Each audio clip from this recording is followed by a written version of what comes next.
What are common reckless driving signs? Texting. Almost everyone has cell phones and some people have internet-connected automobiles. The problem with texting is that people assume they will never get caught but never think about getting killed. You start with, "It'll only take a second, I am going to have a quick look. Need to send this quickly." But accidents take only second to have or avoid. If you are looking at somewhere else at the time, how are you going to deal with driving? You would expect parents to be smart about it and educate their teenage drivers, but they are no good either. The fact is that only few people haven't texted or checked their text while driving in the last month. There aren't reliable figures as to how many people end up in accidents because of texting for obvious reasons.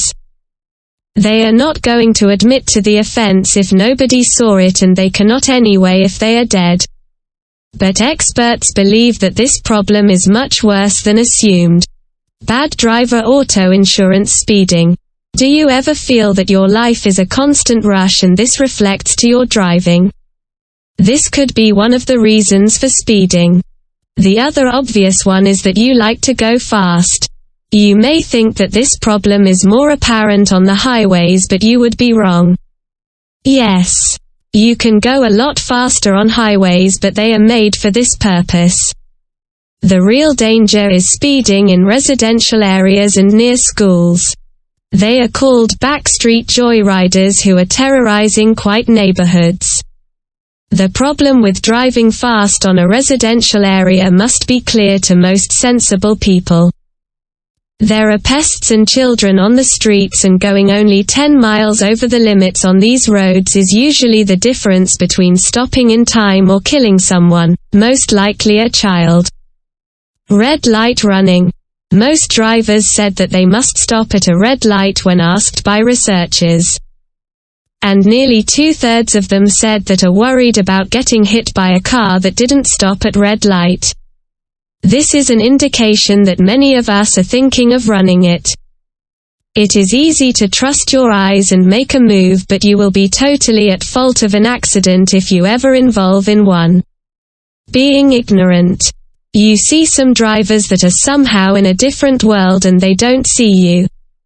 They don't watch out for cyclists or care to give way to another vehicle. You may think that you are not doing anything, but not being observant and realizing that you need to share the road with others is a problem. Staying right in the middle of a highway when you are traveling at a less than modest speed is a reckless driving, and you could be ticketed for it. Drunk driving. This is so obvious that it embarrasses me to list it. Yet, so many people get behind the wheel when they cannot even walk on a straight line.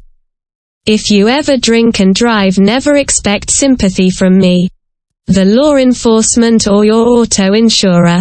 There is a high chance you will lose your license and face hefty fines. Consequences: injuries and deaths.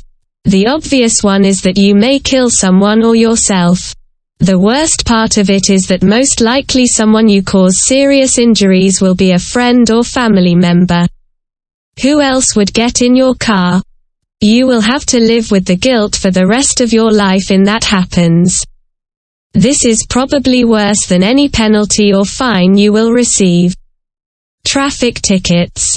Many of us think that we will never be caught. And even worse, we think it was a bad luck to get caught. Anything but accept the responsibility. You have got to accept the responsibility and work on improving your skills and knowledge if you need to. There are millions of speed, red light and junction cameras that it is nearly impossible to miss them. You will get caught, pay fines and receive license points. Car insurance rates. Every ticket and accident on your record will be visible to vehicle insurers. They can check them through your DMV record and accident data center. They are getting smarter these days when they are calculating premiums. Most companies aim to offer the lowest possible rates to drivers with established good records and want to penalize the bad drivers. Several reputable companies are going even one step further and cutting their ties with bad drivers. You don't have to have countless accidents to be rejected auto insurance coverage. 1 or 2 accidents coupled with traffic tickets can be enough to see a risky pattern. They don't sit and wait. Those small fender benders turn into fatal crashes for you to learn a lesson. Solutions: you can either carry on the way you drive thinking all the time that you are so cool, rebellious, or whatever your justifications. Or do something to change your habits. People aren't born as a good or bad driver. They choose to learn and improve. What is it going to be? The first step is accepting that you are a bad driver and imminent danger to yourself and others. Asking help from a friend to tell you what you do wrong may be inviting flow of criticisms. But an outside observation may be the best. People cannot see their mistakes easily since it becomes habit. You need to find a way of turning them into good habits. You automatically give way to others, observe the flow of traffic and do whatever necessary to be safe. It may be a good idea to take some corrective lessons or join an advanced driving course. Insurers do take these into account in premium calculations. And they offer around 10% discount if you are over 50 and just took a safe driver course. But you are not doing it because you can get discounts. You are doing it because you realize something has got to change.